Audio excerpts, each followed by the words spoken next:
صغیر کے مسلمان پاکستان کے لیے ہر قربانی دینے کو تیار ہو جاتے ہیں۔ اس جد و جہد میں عورتیں بھی مردوں سے پیچھے نہیں ہیں۔ خواتین رہنماؤں میں بیگم شاہ نواز، بیگم لیاقت علی خان، بیگم عبداللہ ہارون، بیگم ہدایت اللہ، بیگم شمس النہار محمود، بیگم شائستہ اکرام اللہ آگے آگے ہیں۔ قائد اعظم اس تاریخی جد و جہد کی عظیم ترین علامت بن گئے ہیں، لیکن مسلمانوں کو پاکستان کے حصول میں ابھی بہت سے ہفت خواں طے کرنا ہے۔ ہندو کسی صورت میں بر صغیر کی تقسیم کو گوارا کرنے پر تیار نہیں۔ وہ اپنی اکثریت کے زوم میں ہیں اور پورے بر صغیر کو اپنی اور صرف اپنی میراث سمجھتے ہیں۔ یہ ستمبر 1944 ہے۔ ایک معقولیت پسند کانگریسی رہنما راج گوپالاچاری مسلمانوں کے حق خود اختیاری کی حمایت کر چکے ہیں۔ اسی بنا پر گفتگو شروع ہوتی ہے۔ گاندھی جی متحدہ ہندوستان پر اڑ گئے ہیں اور قائد اعظم پاکستان کے مطالبے پر جمے رہتے ہیں۔ ہندوؤں اور مسلمانوں کے راستے واضح طور پر الگ الگ ہو چکے ہیں۔ وائسرائے شملے میں رہنماؤں کی کانفرنس طلب کرتا ہے۔ پنڈت نہرو ہر حالت میں کانگریس کے مسلک کی جنبداری کرنے آئے ہیں۔ ماسٹر تارا سنگھ سکھوں کے نمائندے ہیں اور قائد اعظم یہ عزم لے کر آئے ہیں کہ پاکستان کا اصول منوائے بغیر کوئی سمجھوتا نہیں کریں گے۔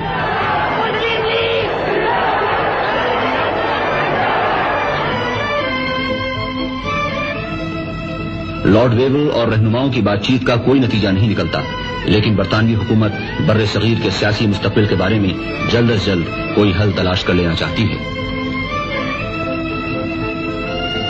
چنانچہ ویول عام انتخابات کا اعلان کرتا ہے اور لیگی رہنما مسلم رائے عامہ کو پاکستان کے لیے ہموار کرنے نکل کھڑے ہوتے ہیں۔ ان میں چودھری خلیق الزمان اور نواب اسماعیل خان، چندری گر اور یوسف ہارون، سردار اورنگزیب، سردار نشتر اور تمام دوسرے لیگی رہنما شامل ہیں۔ کانگریس متحدہ ہندوستان اور لیگ پاکستان کے موقف پر انتخابات میں جان لڑا دیتی ہیں اور مسلم عوام اپنا فیصلہ پاکستان کے حق میں دیتے ہیں۔ مرکزی اسمبلی کی ساری مسلم نشستیں لیگ نے جیت لی ہیں۔ انتخابات نے یہ ثابت کر دیا ہے کہ پاکستان بر صغیر کے مسلمانوں کا متفقہ مطالبہ ہے۔ اب انگریزوں کے خلاف راست اقدام کا وقت آ گیا ہے اور 16 اگست 1946 کو سارے بر صغیر میں مسلمان مظاہرے کرتے ہیں اور انگریزوں کے دیے ہوئے خطابات واپس کر دیے جاتے ہیں۔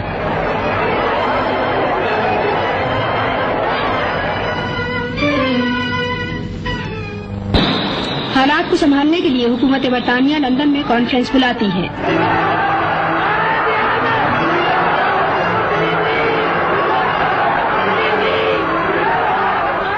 وائسرائے اور لیگی اور کانگریسی رہنما لندن پہنچتے ہیں۔ لندن میں مقیم مسلمان قائد اعظم کا شاندار استقبال کرتے ہیں۔ I am on my mission and I can tell you nothing about the present. That's all I can say. Thank you.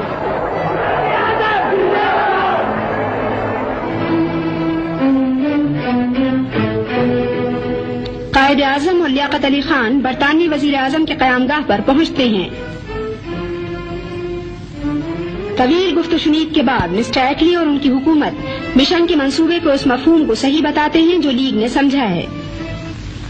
I am very happy that I am at this function, and already I've had the opportunity of meeting some friends, and I might yet find more friends, but you give me no time to do anything else.